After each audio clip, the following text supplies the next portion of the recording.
বিলুপ্ত জলধার উদ্ধার ও নির্মল পরিবেশ ফিরিয়ে আনার লক্ষ্যে নারায়ণগঞ্জের সিদ্ধিরগঞ্জে ২০১৯ সালে নেওয়া শত কোটি টাকার লেক প্রকল্প মুখ থুবড়ে পড়েছে।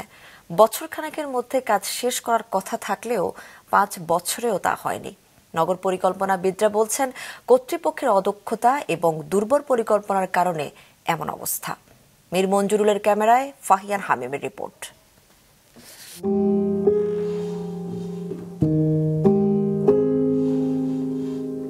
হাতিরঝিল যেন ক্যানভাসে আঁকা ছবি। পরিচ্ছন্ন ফুটপাত, আধুনিক ব্রিজ, লেকের চারপাশে প্রশস্ত হাঁটার রাস্তা যেন ভুলিয়ে দেয় যানজটে বিরক্তিকর ঢাকাকে।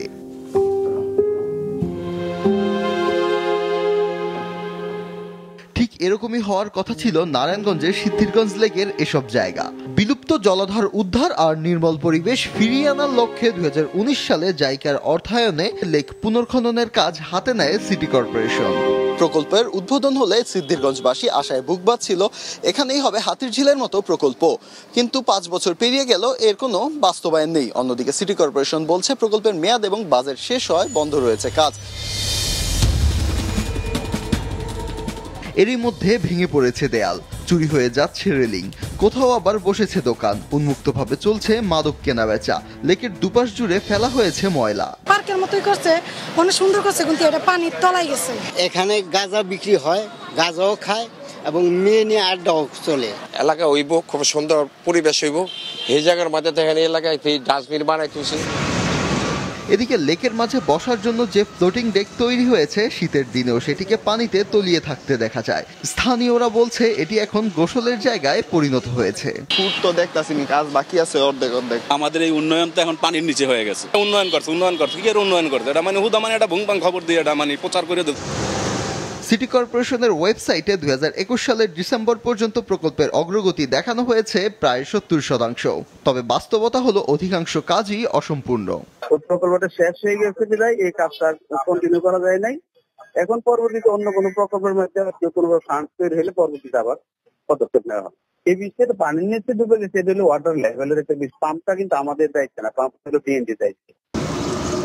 নগর পরিকল্পনাবিদরা বলছে, দুর্বল পরিকল্পনা এবং প্রকল্প বাস্তবায়নে কর্তৃপক্ষের অদক্ষতাই এসব সমস্যার জন্য দায়ী। এখন পরিবর্তন পরিমার্জন করে আরো জনসম্পৃক্ত করে প্রকল্প বাস্তবায়নের কথা বলছেন তারা। এত এলাকার কাজ, সেখানে যদি আপনি ঠিকমতো সময়টাকে যদি প্ল্যান করতে পারতেন, কম্পোনেন্টগুলোকে যদি আরও সেই অর্থে সুচিন্তিতভাবে যদি আপনি সিলেক্ট করতে পারতেন, ১ বছরের কাজ সর্বোচ্চ ১.৫ বছর হওয়ার কথা ছিল। তাহলে ১০০ কোটি টাকার খরচের পরেও যদি আমরা দেখি যে অসমাপ্ত কাজ, অনেক জায়গায় ইতিমধ্যেই অনেক কিছু ভেঙে পড়ছে, এলাকাবাসীও নাখোশ, এটা পুরোপুরি অদক্ষতা এবং প্ল্যানিং ফেজেই একটা দুর্বলতা, যে আপনার যতটুকু সক্ষমতা আছে সেটাকে রেখেই ডিজাইন করা দরকার ছিল। স্পষ্টত মনে করি যথোপযুক্ত পরিবীক্ষণ করে প্রকল্পটার বাস্তবায়নের সম্ভাব্যতা এবং যদি প্রয়োজন হয় এর পরিবর্তন পরিমার্জন করে আরও বেশি জনসম্পৃক্ত করে অগ্রাধিকার ভিত্তিতে শেষ করার একটা পরিকল্পনা নেওয়া উচিত। তাহলে যে ইনভেস্টমেন্ট ইতিমধ্যে করা হয়েছে, বিনিয়োগ, সেটি অপচয় হিসেবে জনগণের ঘাড়েই এসে পড়বে। প্রকল্পের আওতায় লেক খনন, আরসিসি ড্রেন তৈরি, আরসিসি সড়ক, সিসি ব্লক দিয়ে খালের পার বাঁধাই, ডিভাইডার ওয়াল নির্মাণ, এমপি থিয়েটার, নৌকাঘাট, ভাসমান মঞ্চ, ওয়াটার গার্ডেন, ঝুলন্ত বাগান সহ ২৩ ধরনের কাজ হওয়ার কথা ছিল। ফাহিয়ান হামিম, মাছরাঙা সংবাদ, সিদ্ধিরগঞ্জ, নারায়ণগঞ্জ।